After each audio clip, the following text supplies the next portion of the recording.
ìlú àbújá ń gbóná janjan lọ́wọ́ o gẹ́gẹ́ bí Peter Obi àtàwọn alátìlẹyìn rẹ̀ ṣe bẹ̀rẹ̀ ìwọ́de níwájú ilé-ìgbìmọ̀ asòfin. Peter Obi tó jẹ́ olùdíje sípò ààrẹ nínú ètò ìdìbò tó kọjá lọ lábẹ́ ẹgbẹ́ òṣèlú Labour Party ló ti kó àwọn alátìlẹyìn rẹ̀ sòdí o lọ ṣe ìfẹ̀hónúhàn níwájú ilé-ìgbìmọ̀ asòfin àgbà nílùú àbújá lọ́jọ́ ajé.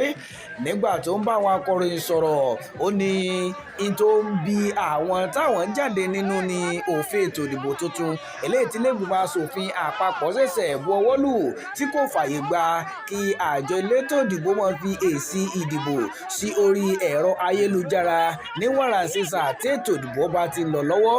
Ní báyìí wọ́n ní àwọn ò ní gbọ́ o, àwọn ò sì ní gbà kí ilé-ìgbìmọ̀ asòfin kó tún buwọ́ lu òfin ètò ìdìbò tuntun eléyìí tí ó wáyé lọ́dún tí ń bọ̀ tí kò sì ní fààyè gba kí wọ́n máa fi èsì ìdìbò ọ̀hún ṣọwọ́ ní kíákíá.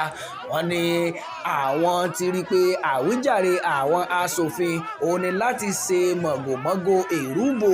Wọ́n ní tí àjọ elétò ìdìbò bá lè fi èsì ìdìbò ọ̀hún ṣọwọ́ a jẹ́ pé wọ́n lè ṣàyédèrú rẹ̀ níbi à ń fọwọ́ kọ sílẹ̀ tàbí à ń ṣe àkójọpọ̀ rẹ̀.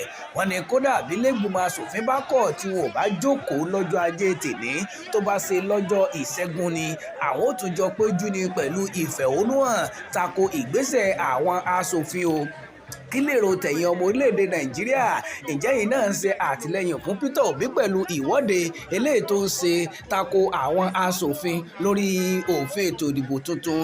Ǹjẹ́ yìí fọwọ́ sí kí àjọ elétò ìdìbò bá fi èsì ìdìbò ṣọwọ́ sí orí ẹ̀rọ ayélujára ní wàràǹṣeṣà tó bá ti ń ṣẹlẹ̀? Àbí ǹjẹ́ yìí ṣe àtìlẹ́yìn fún àwọn asòfin lórí òfin tuntun ọ̀hún?